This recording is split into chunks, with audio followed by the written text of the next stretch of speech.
understanding will guard our minds and our hearts in Christ Jesus the Lord. That is our prayer and our declaration that as we worship, that as we pray for our nation, we know that we have a God that is bigger than the storms. Amen? We have a God that the storms and the winds obey Him. That is the God that we are worshiping. At doon po nanggagaling yung peace na meron tayo. And we can worship God with all of our hearts, with all of our minds, because He is good. He is faithful. And He said it in His Word, He will never leave us nor forsake us. So can we do this? Let's lift up our hands to God. Lord, right now, we come to You in surrender. Lord, we praise You. We worship You, for You are good. You are faithful, oh God. You are in control, oh God. And we know that You will protect our land, our families, oh God. Thank You, Lord.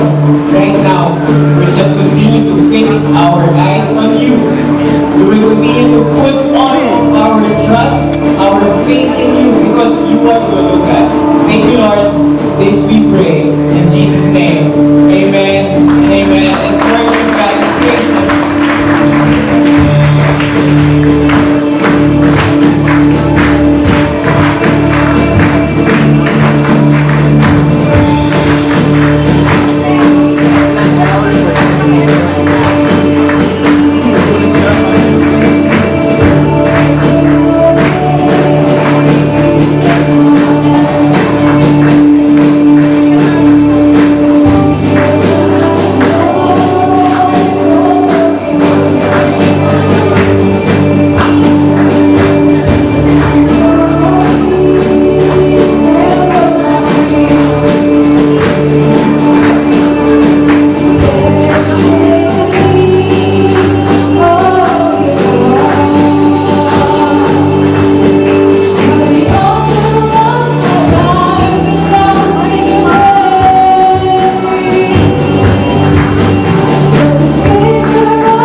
There's light in every day.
this place, Lord, take this place.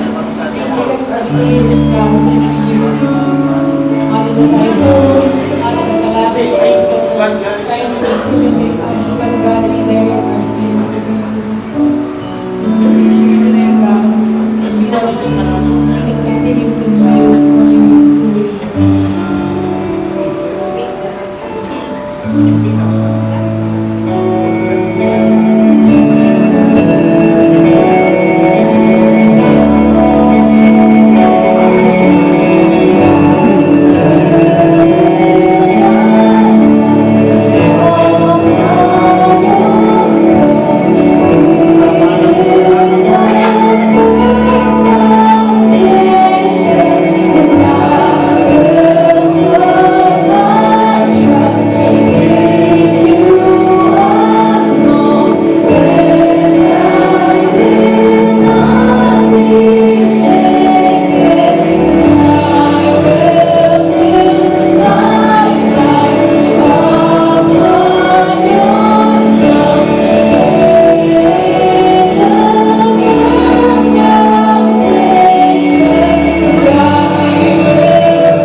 God in this place. Palakpakan mo natin.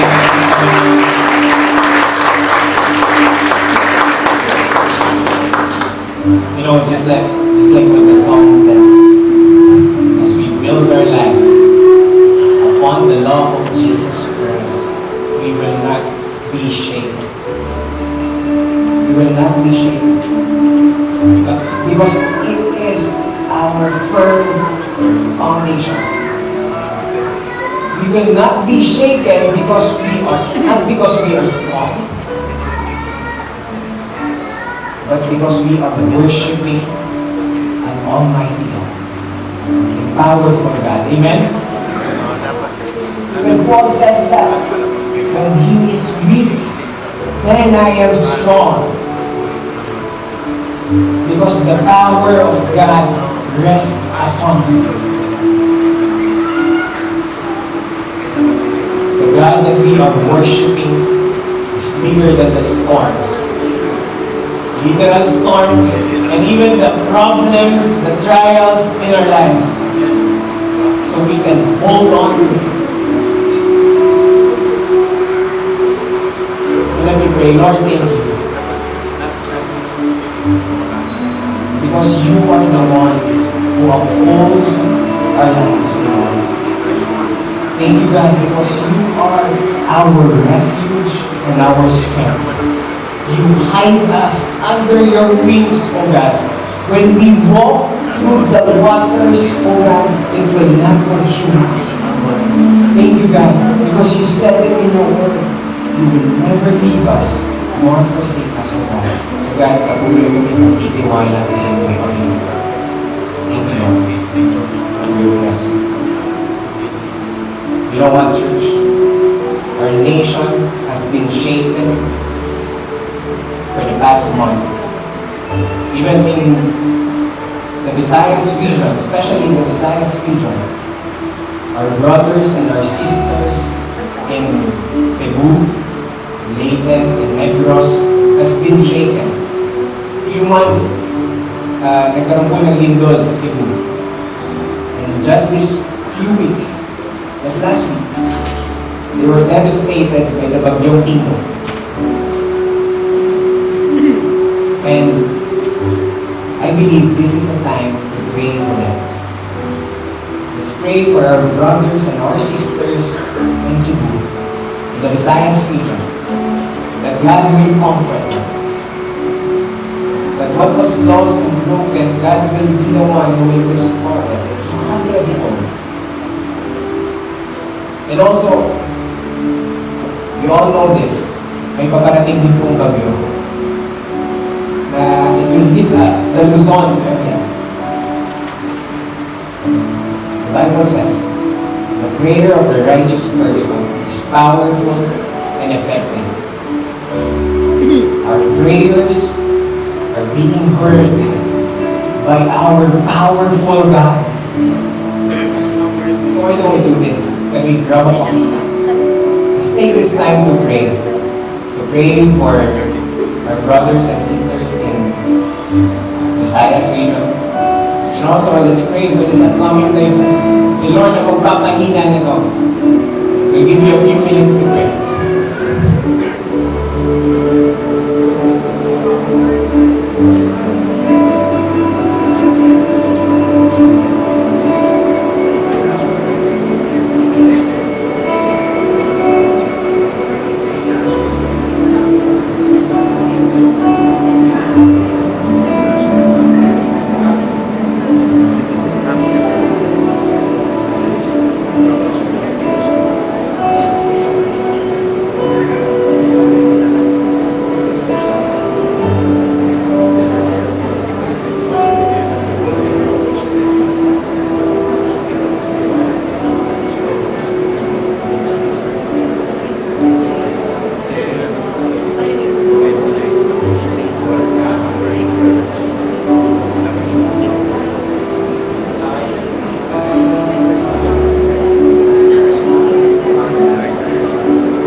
to wrap up your prayers.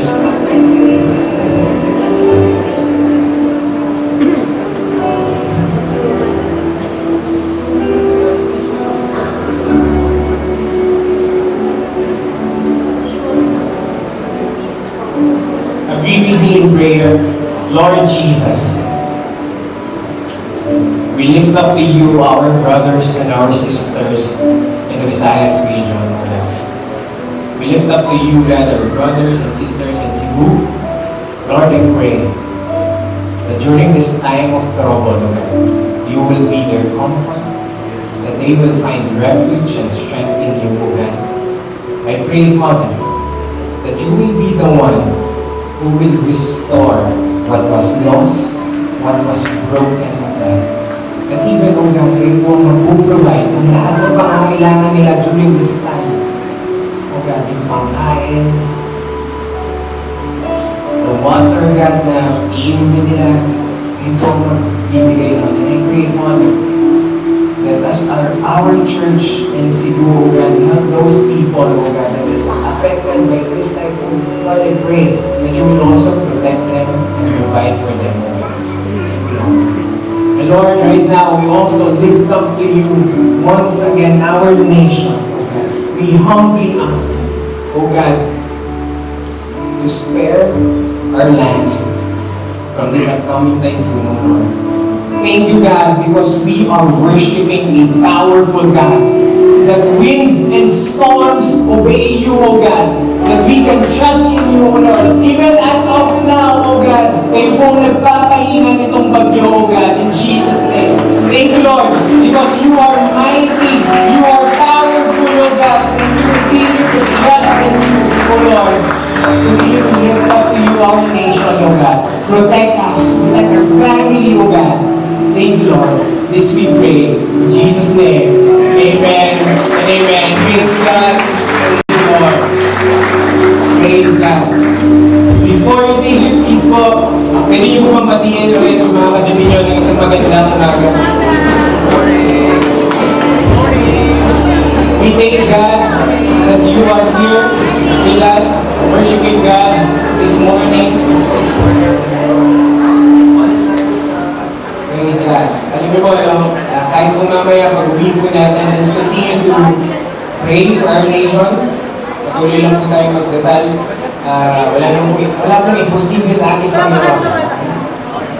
As we continue to pray for our nation, that God will really spare us from yung grabing epekto ng magiging bagyo na lang.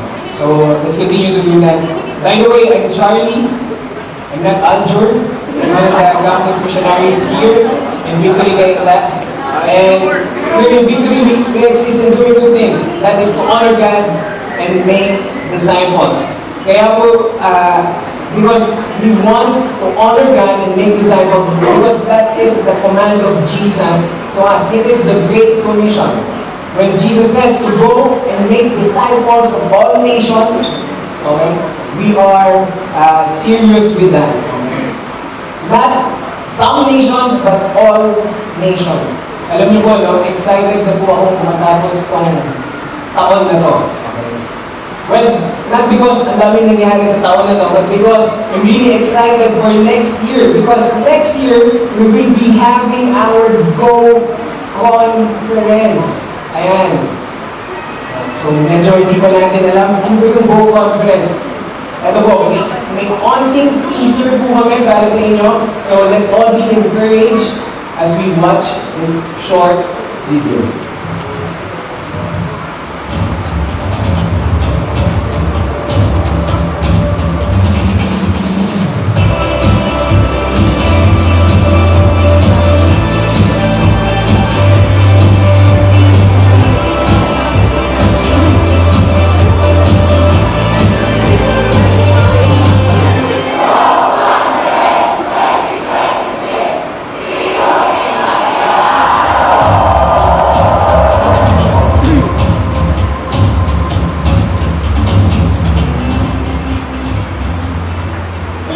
From the beginning, alam mo ng ating simbahan, our heart is always to reach out to the nations.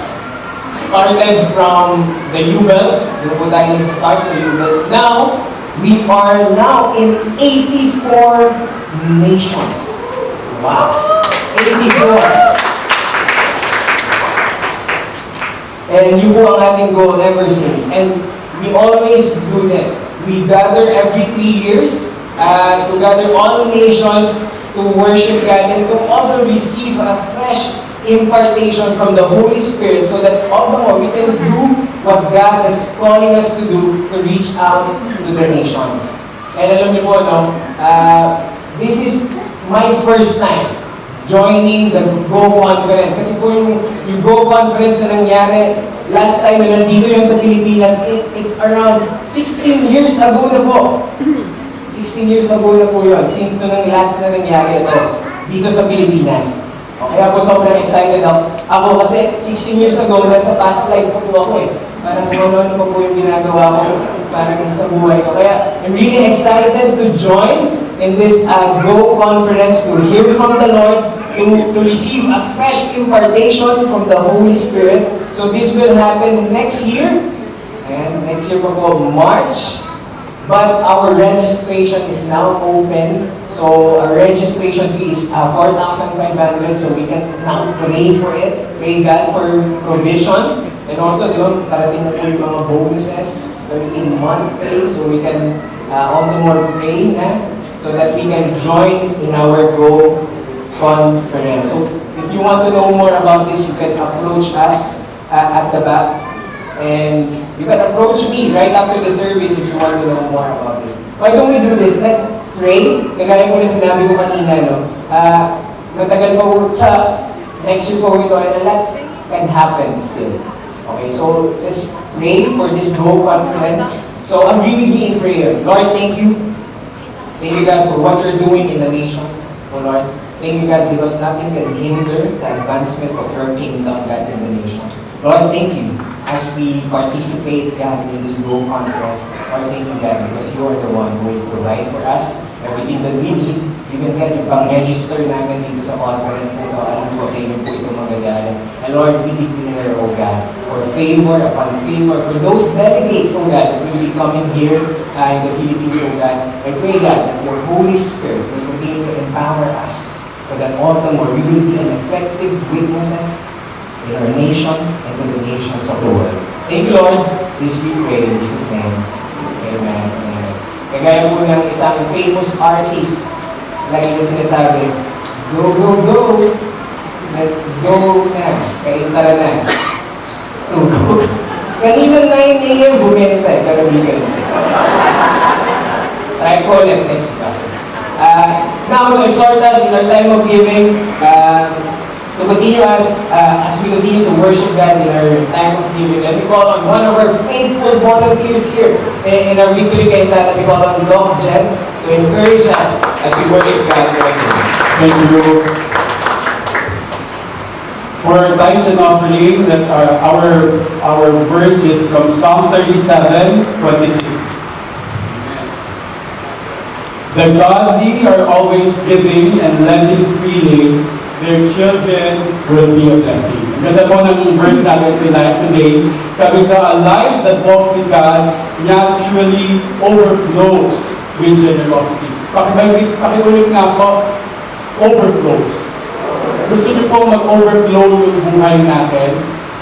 Let us mirror what God is doing. No? The godly gives and lends freely, not out of duty, but from a heart that mirrors the generosity of the Lord Jesus Christ. Their open hands become vessels of His compassion, and even their children carry the same fragrance of blessings. As we offer our tithes and offerings, we reminded that true giving springs from a heart resting in God's goodness, trusting Him to use what we surrender to bring life, to bring hope, and grace to others. Amen? So you all let us bow down our heads as we pray. Our Heavenly Father God, thank you for the joy of giving that flows from your own generous heart.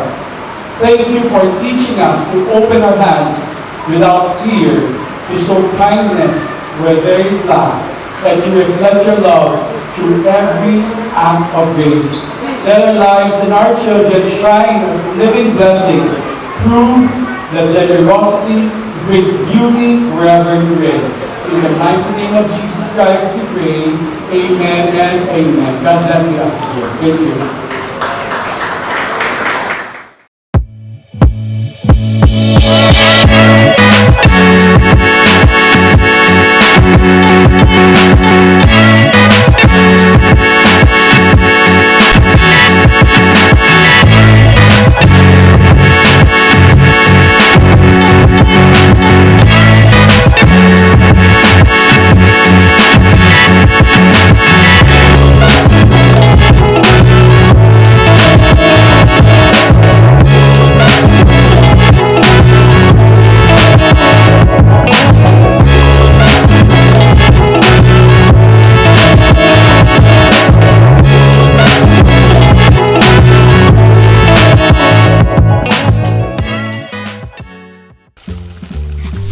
They say you are what you eat.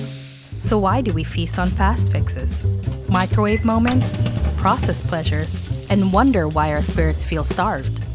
See, the body craves fuel, but the soul, it craves truth. The Bible isn't just a book, it's a banquet. Every chapter, a course. Every verse, a vitamin. Every promise, a protein for the weary bones of faith. So, let your cravings be for Christ. Let your hunger be holy, because what you consume will consume you. So eat well, read deep, feast on God's word like your soul depends on it, because at the end of the day, it does.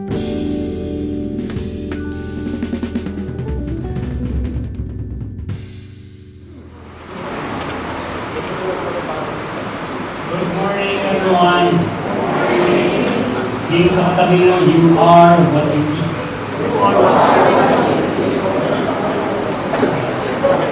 Ang susunod kong linggo, yan ang mga i-remind natin sa ating mga sarili. Kasi pagdating po nitong Kapaskuhan, aside from giving gifts, ang mga gagawin po natin ay sa kakain tayo ng marami. Mabasing sa inyo, excited kumain. Walang sa kakain po tayo ng marami. You are what you do. In 2024, Netflix came out with a series, limited series, 8-week series, entitled You Are What You Eat, a twin experiment. Maybe schedule yung panoorin yan. But what was the experiment all about? Basically, kumuha sila ng 22 sets of genetically healthy identical twins. Yung isang twin is an omnivore, yung isang twin is a vegan. So, I guess, madali tayo maka-identify. Siguro majority dito sa atin are what we call omnivores. Meaning, you eat everything. You are on a seafood diet. Sa nakakita ka ng pagkain, kumakain ka. You are an omnivore. So, dalawa po ano yun? Vegan tsaka omnivore. Those on plant-based diet without animal products showed a 10 to 15% drop in cholesterol. Kumaksak, zero. Kumaksak yun yan. 10 to 15% in cholesterol. Tapos 25% drop in insulin. Dennis. 22% drop in insulin. By the way, I'm not speaking of myself.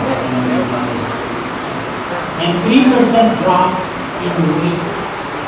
So, bumaksak ang kanyang timbang.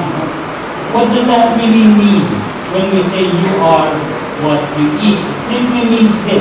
The food you consume has direct and significant impact on physical health, energy levels, food, and overall well-being.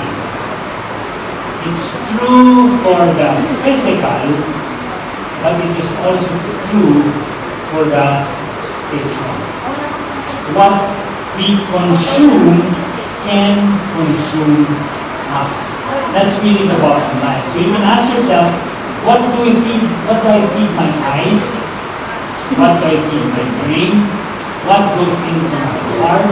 Ano po yung mga bagay-bagay na ipinapasok natin sa ating mga mata at katawan? And how does all this shape and reflect the way we live our life?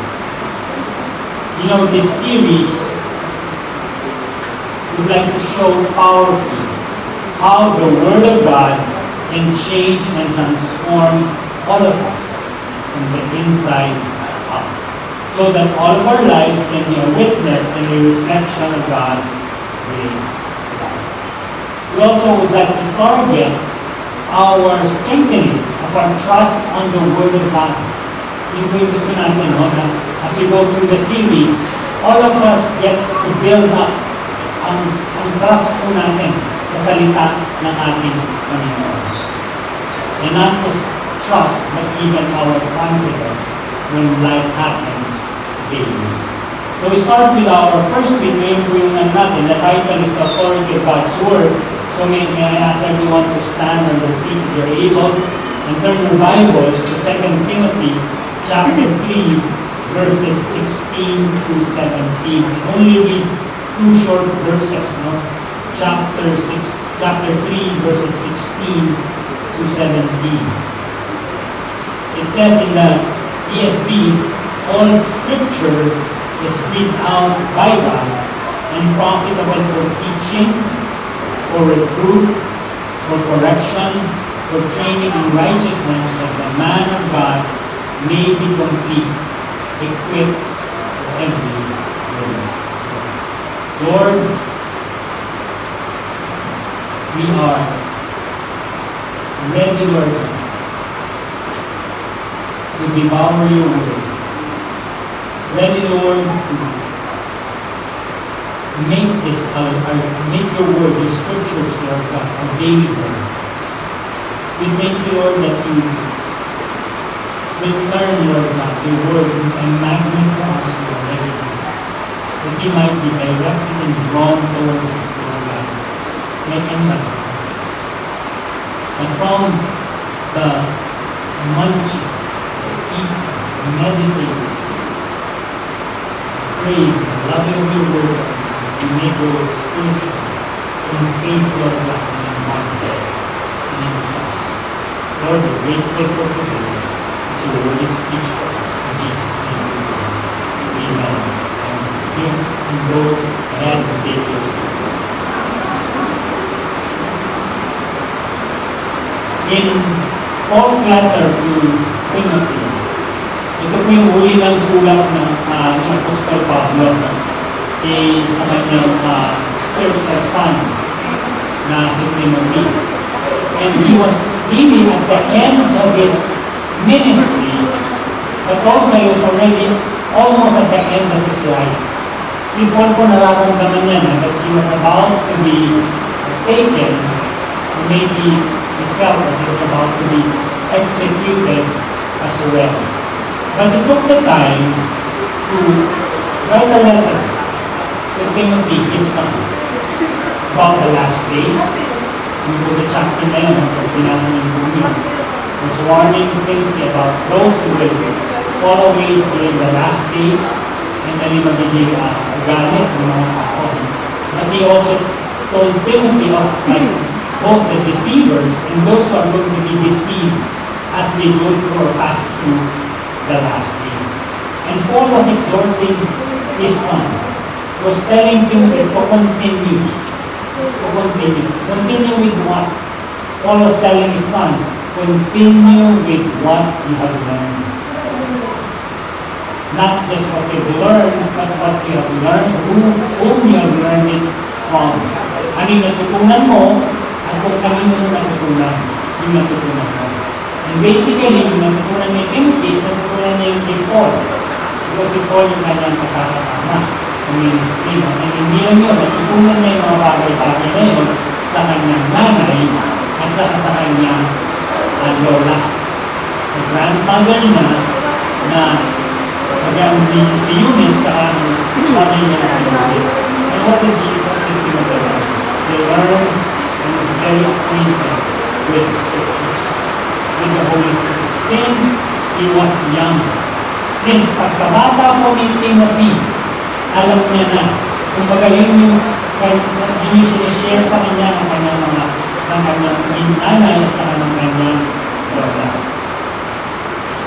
Quite recently, over the other week, a friend of mine sent us a message. Kung saan nag-messenger sa akin, sabi niya, "Brother, could you help me out on two books of the Bible? Could you help me out on the book of Leviticus and the book of Numbers?" Nagpapatulong siya. Sabi niya, medyo mahihirapan. Tapos katulong ng message na, Sino sa inyo nakaka-relate yung sa kaibigan ko? Asan kami? Lahat na nakaka-relate. Yung mga nagpapasang kami na hindi nila favorite book na. Hindi nila favorite book ng Leviticus, hindi nila favorite book Numbers. He was struggling, but he was saying, I'm trying to read it. I'm trying to read this book. So I just simply told him that the book of Numbers is where the census happened. No? Diyan po yung first census ng mga Israelites. No? And hindi lang diyan po ginawa yung census. Nandiyan din po yung priestly prayer ni Aaron. Yung pag lumalabas tayo, diyan sabi natin, the Lord bless you and keep you, the Lord make his face shine upon you. Nasa number 6 yan. And also in Numbers, hindi po natin makikita yung story about the spice boys. Yung mga pinadalang mga spice. Spice. Hindi po yung hindi yung mga spice at pinadala sa promised land. And then din po natin makikita yung story about the bronze serpent. So in other words, at least when I read Hebrew or Numbers, it tells me about the exactness and the precision and the order of God. Sabi ko sa kanya, when we read naman Leviticus, it tells me that God is holy, God is righteous, God is evil. When you read about scriptures, pag titingnan niyo po yung opening ni Paul, sinabi niya doon, all scriptures. Sabihin yung all. Ibig sabihin lahat po yan. Lahat ng nakasulat dito. 66 books in the Bible, 39 in the Old Testament, and 29 in the New Testament. No addition, no subtraction. But how do we approach the Bible? Paano ba? Yung mga normal lang na approach natin. Pag may hawak tayong Biblia, paano po natin yung nilalapitan, ano yung mindset natin. And most of us, meron po lang tayong isang mindset. One mindset, one approach when we look at the Word of God. And again, napakaganda po ng approach na yan. Pero isang approach lang siya, pero dalawa siyang application. So meaning we can go towards that mindset, but all of us go through different applications, or at least two applications. When we approach scriptures, we approach it most of the time like a buffet. Buffet. Sino sa inyo nagpapaano na kayo kumain sa Christmas party, right? So we approach scriptures like a buffet with pick and choose. So ito po yung negative approach. Yung pinipili lang natin dun sa Bible kung ano yung babasahin natin. Katulad nun, sino sa iyo gusto yung basahin yung Genesis? Genesis naman talaga, ang sarap basahin. Pero pagdating na dun sa Numbers, parang magugulat ka. Parang biglang, sa kanilang book, punta na ako sa Gospels. So, we try to pick and choose what scripture we want to read. Takot ka sa Revelation, iniiwasan mo ang Leviticus at Numbers. Or for some, hanggang New Testament ka lang. Yung Bible mo, New Testament Bible lang. Hindi ko masama na meron ang New Testament Bible. Ang masama is hindi mo binabasa yung Old Testament. Because that's Old Testament, New Testament is just one unified book. It's called the Bible. We skip the verses that does not fit our own practices and lifestyle. Tama mo po yun? Lahat ng gumagawa ng mag-amen. Amen. Kasi kung minsan, di ba, the Bible speaks into your life and ayaw mo yung sinasabi ng Bible. So, ini-skip mo yung verse, di ba? Hindi para sa akin yan. Para sa akin yan. Sa mag-asawa, yung palagi natin sinasabi, mga verses sa mag-asawa, hindi para sa akin yan. Para sa iyo.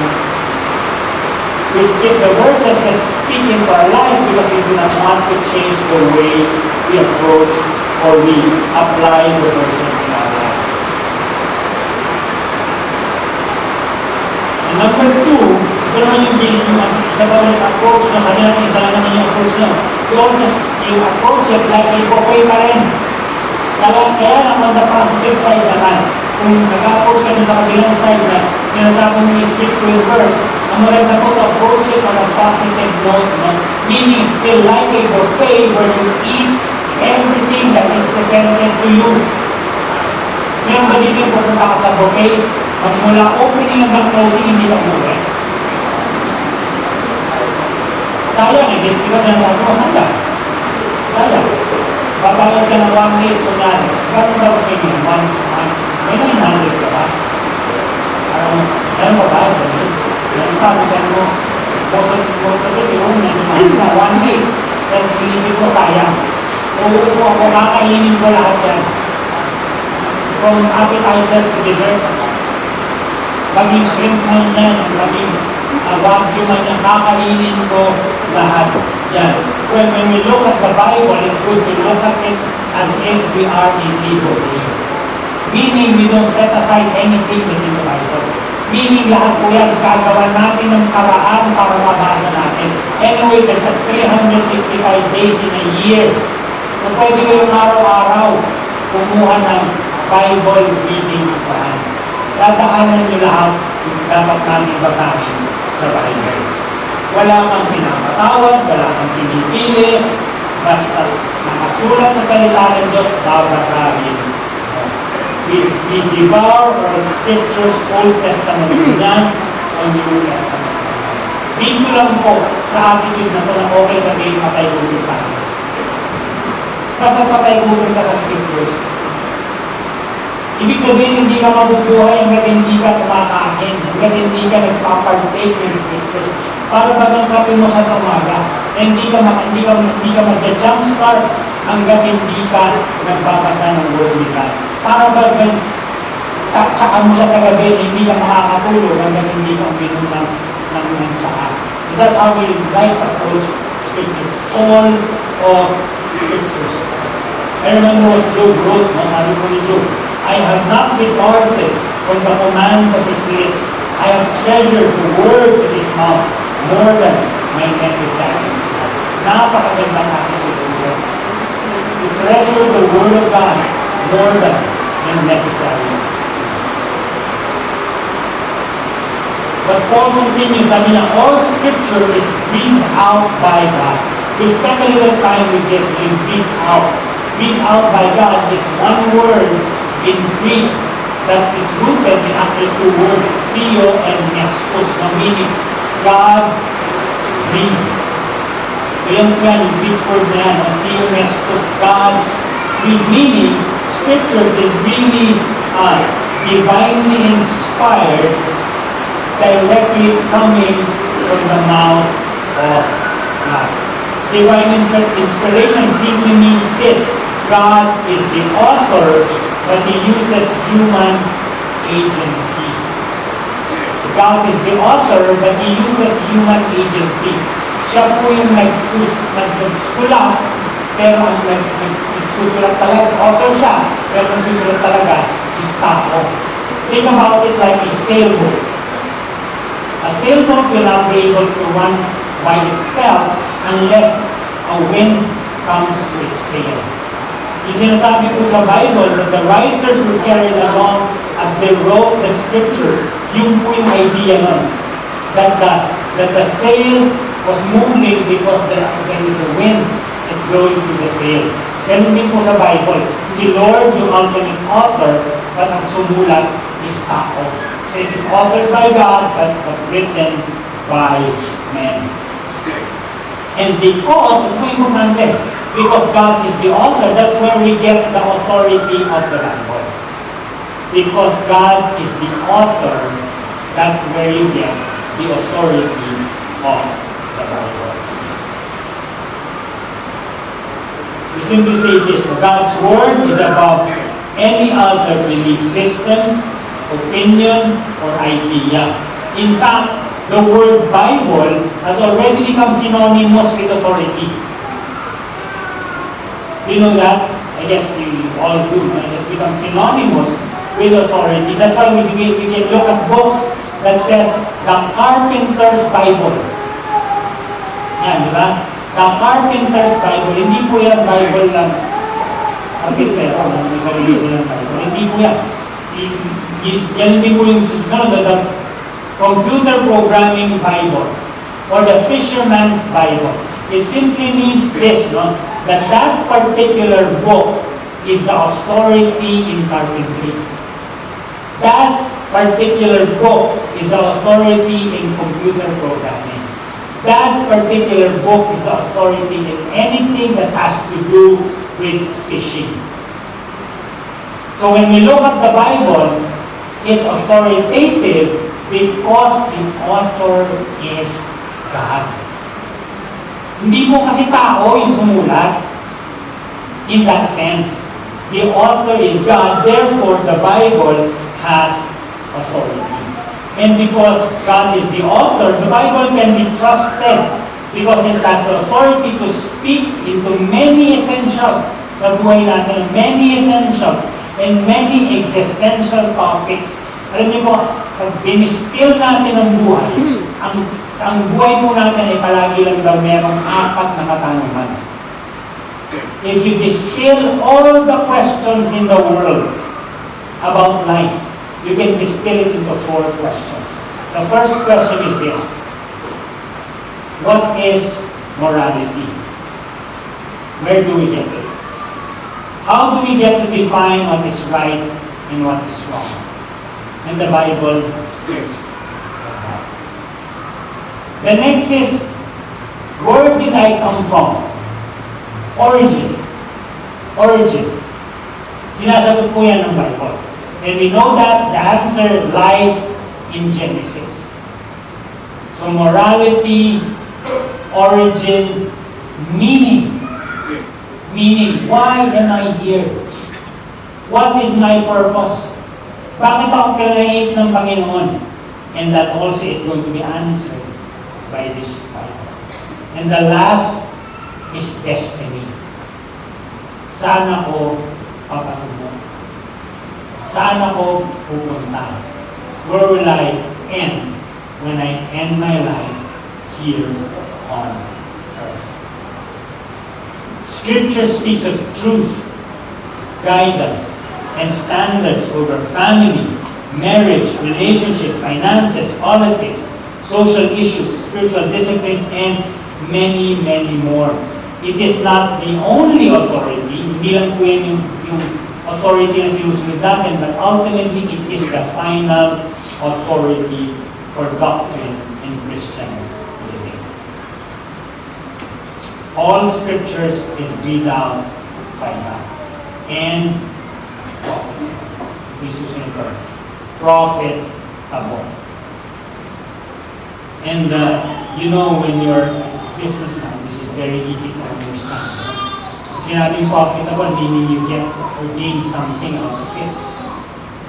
You gain something out of it. When you read the Bible, you gain something out of reading the Word of God. But I like how the NIV rendered it. Yung NIV po, pagkaka-render ng NIV. Sabi ng NIV, all scriptures is God-breathed and is useful. Useful. May gamit. May gamit po siya. Hindi lang siya single use. Hindi lang siya useless, useful siya. Unlike yung mga ibang gamit natin sa bahay. Sino sa inyo may mga gamit kayo sa bahay na hindi nyo ginagamit? Yung walang silbi. Kasang kamay. Yung dadalhin nyo sa Christmas party.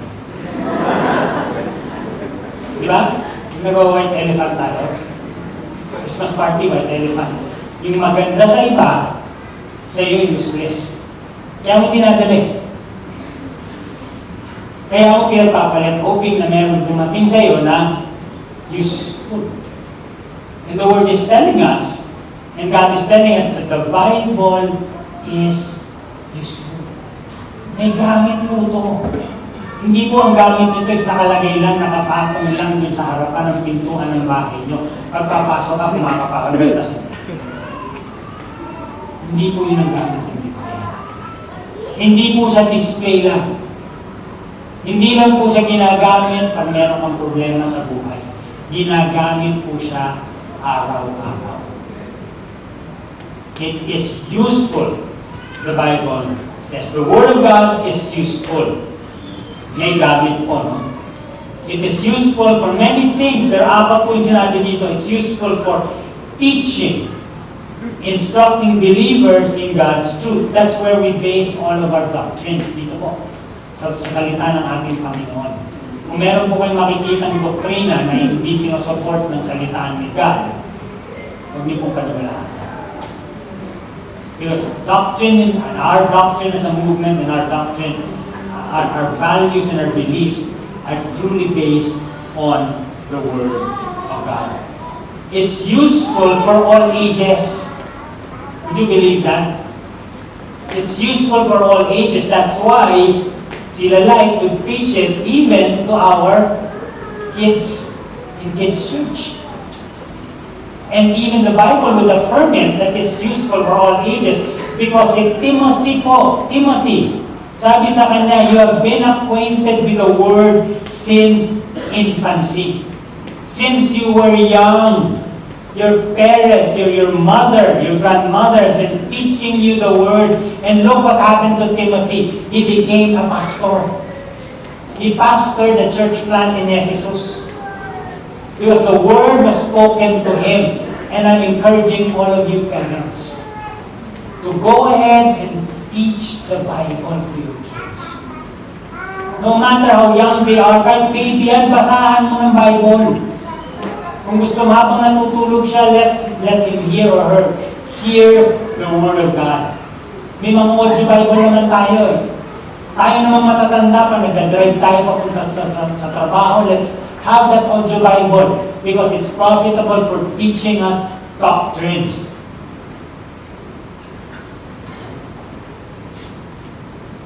And we're actually encouraged, no? Kung titingnan niyo po yung Deuteronomy 6:6-7, and these words that I command you today shall be on your heart. You shall teach them diligently to your children. You shall talk of them when you sit on your house, and when you walk by the way, and when you lie down, and when you rise. Teach them diligently, because the Bible is useful for all ages. It's also useful for rebuking. Sino sa inyo pa, pag nagbabasa kayo ng Bible, may ginawa kayong mali, pag binasa nyo, nararamdaman nyo na kayo yung nire-review. Di ba? Pag binabasa natin yung Bible, nire-review tayo ng Bible. Meaning, it is addressing the sin that's in our hearts. In fact, sino sa inyo narinig nyo na yung pag may taong matigas ang ulo, sinasabi mo, babaybulit ka. Di ba?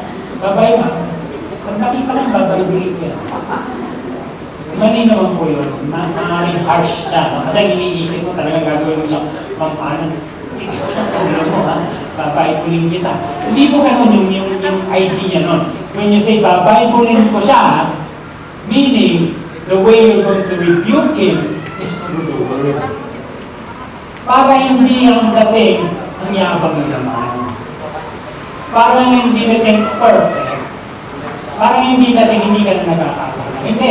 If you want that person to to be rebuked, we rebuke them with the Word of God, so that at the end of the day, that person will not contend with you. That person will contend with the Word of God. Kung makikipag-away siya, mag-wrestling kayong dalawa ng Panginoon. Kung mag-wrestling kayo, kayong dalawa, sabihin mo sa kanya tama yung ginagawa mo. Kaya sabi niya, mali. Sinabi niya, pangangalun niya, mali. Hindi. Wala naman kami sinasaktan. O, sabihin mo, may usap kayo nila.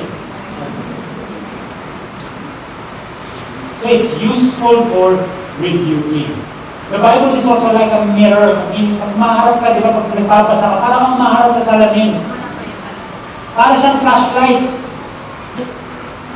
Kaya ginandami na yung mga flashlight na It's useful for finding out the sins in our lives so as to rebuke us and turn us away from those sins. It's also useful for correcting those who are in error. Because the Bible is like a compass. No? Compass po yan. Pag hindi natin namamalayan paminsan-minsan, yung a little bit of a deviation from the path of righteousness. Pag muna hindi mo nakikita, no, kung mamaliit lang, pag nalaro nyo ba yung nakapit yung matataas na malakad? Diba kung minsan maliit lang yung steps pero hindi mo alam, hindi na direct yung nilalakad. Well, the Bible is like a compass. It will show you the right direction. Dito ka lumakad. Huwag dito. Huwag mo nang subukan ng daan na yan. Ang daan na yan will only lead to destruction. Ang daan na yan will only lead to heartaches. Ang daan na yan will only lead to more sin. It's useful for correcting. In training manual, kung gusto mo matutong katulad namin, yung sinasabi natin, kung gusto mo matutong magkarpintero, kumuha ka ng Carpenter's Bible. Kung gusto mo mamuhay na maayos sa Panginoon, kung gusto mo kilala ang ating Panginoon, kumuha ka ng Bible. Because this Bible will introduce you to the person. So in summary, ito na po, madaming gamit ng Bible. No? Madaming gamit ng mga scriptures is useful for teaching what is right. Scriptures is useful for rebuking what is not right. Scriptures is useful for correcting how to get right. And scriptures is useful for training how to stay right. All in all, that the man of God may be complete. Or in other words, the man of God may be ready. In other words, tayong mga believers ay magiging handa 24 oras. Isipin nyo, ngayon kung bagyo, lahat tayo naganda, no? I hope, habang pumunta kayo sa church, inangat nyo na yung mga gamit, bumili na kayo ng extra material, may tubig na kayo iinumin, may pagkain na kayo sa bahay. So you're readying yourself from the storm. Well, because the Bible readies us for life. Inihahanda tayo sa buhay. Kaya nga, pinupush natin yung isa't isa, go! Read your Bible because it will ready you for life. Not just for the present, no, but for the future as well. It will ready you. It will make you adequate, prepared to function in the immediate present. Sabi ko, the man of God may be complete and equipped for every good work. Meaning, the Word of God completes you. And not your jowa, not your wife or spouse, not your children, not your achievements. Rather, the Word of God completes you. The Word of God will ready you. Scriptures readies you for life and fits you for every good work. And no other book, no other book written or will ever be written would come close to what the Bible can do for your life. You can read a lot of self-help books. Go ahead and do that. Bumili po kayo kung kakailanganin nyo. Bumili kayo ng mga psychology books. That will help your mind and your heart. But nothing would help you more than reading the Word of God. the man of God may be complete, equipped for every good. The Word of God prepares every believer to succeed equally in every scene of life as it matters for 3 quick applications before we end. Bilis lang po. Ito po yung tatlong bagay na pwede nating profitable applications for us. Number 1, who wants a gift this Christmas? Lahat tayo gusto natin ng regalo.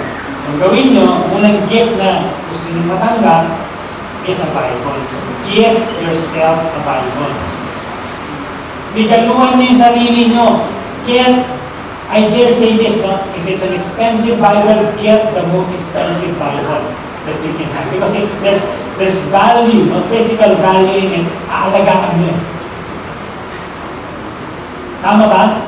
Kasi kung mumurahin lang yung Bible na ano yan, kahit saan yan isisiksik na, gagawin mo siyang paperweight, gagawin mo siyang bookends, gagawin mo siyang pampatay ng langaw. Hindi, pero kung isipin mo hirap naman pampatay ng langaw nito, mahal. Give yourself a Bible. The most expensive that you can get. Kung kailangan lakihan mo yung font, go ahead, get that so that you can read the Bible. Get it and then bring it to church. Bring it to church. Dalhin niyo po sa simbahan. Kasi napapansin niyo, grabe naman sa Victory Kainta. Kung minsan pinaflash nila yung scriptures, kung minsan hindi. Hindi na ako nagdala ng Bible, ang hirap naman nun. Pero hindi po sinasadya namin. No, I'm making a confession. We normally don't put up everything on the screen so that you can go to your own Bibles and read it. Pupunta na lang kayo ng church, gusto niyo pa yung spoon feed pa ako. Huwag naman. Pupunta kayo sa church, engage the God of this church by participating in opening your own Bibles. Okay ba yun? Sabihin mo sa kami walang kayo pastor. Alright, give yourself a Bible. Number 2, commit to read the Bible. Commit to read your Bible. Gawa ka ng discipline. Nabasahin mo ang salita ng Diyos. Because in the written word, you will find the living word. The Logos. Dito po ang binabasa niyo po. The written word. Jesus will be discovered. Or Jesus will discover you. Ayun po, pag binabasa niyo po yung salita ng ating Panginoon. The Bible that you read is the Bible that will read you. The Bible that you eat is the Bible that will eat you. It would read you. Why? Because habang binabasa mo siya, nakikita mo na ito pala ako. Lord, dapat pala ito yung kailangan mong palitan. Lord, worthy ka pa talaga ng lahat ng bagay na sa aking buhay na ibigay. It will read you. You don't just read it, the Bible reads you. But when you eat it, it also eats you. It eats away all the sins in your life. Kasi pinapakita niya yung mga behavior na hindi maganda eh. So tinatanggal niya yung parang hanay po yan na pag nakapasok sa bahay, kinakain niya lahat. Unti-unti na yan. Kung prideful ka, kung nagbabasa ka ng salita ng Diyos, hindi pwedeng hindi ka ma-affectuhan. Hindi pwedeng hindi ka ma-transform ng word ni God. If you're earnestly asking the Spirit, the Holy Spirit to do its work in your heart, it will eat you. As you eat the Bible, it will eat you and remove anything and everything that is not pleasing to God. For the Word of God is living and active, sharper than any two-edged sword, piercing to the division of soul and spirit and joints and marrows, and discerning the thoughts and intentions of the heart. No creature is hidden from its sight, but all are naked and exposed to the eyes of Him to whom we must give an account. The Word of God, living and active. Lastly, let the Bible direct you. Let the Bible direct you. The Word of God tells us, let the Word of God richly dwell in our hearts. in us, that God may use us for every good work. Let the Bible dictate the way you speak, the way you act, the way you relate to others. Let the word of Christ dwell in you richly, teaching and admonishing one another in all wisdom, singing psalms and hymns and spiritual songs with thankfulness in your hearts. Let me just all stand as we end our time.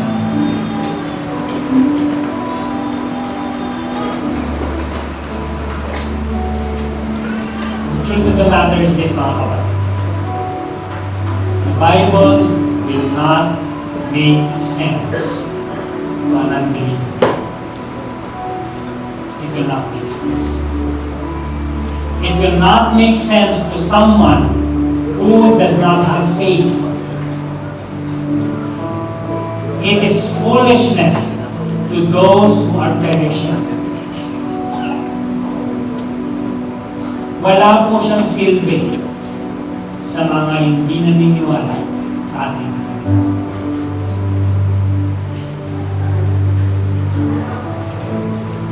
Maybe this is a time where you can examine yourselves. With all heads bowed.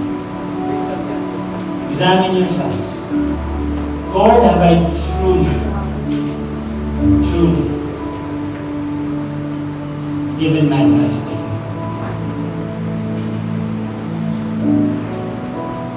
Have I really turned away from everything that the Bible calls sin?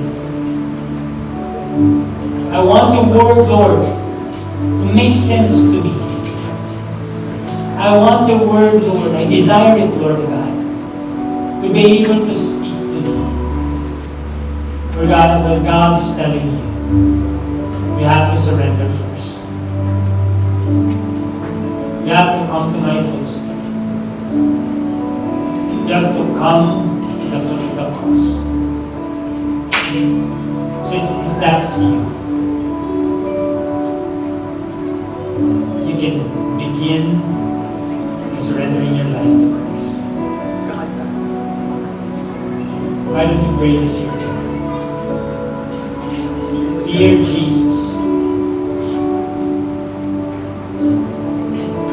my Savior, my Lord,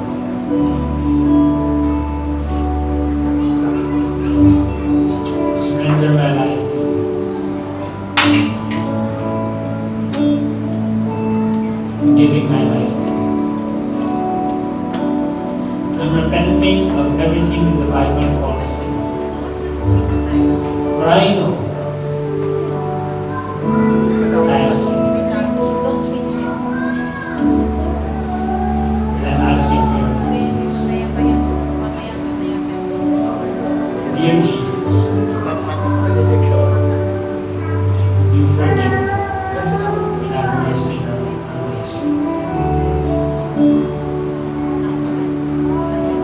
I receive you as both Lord and Savior.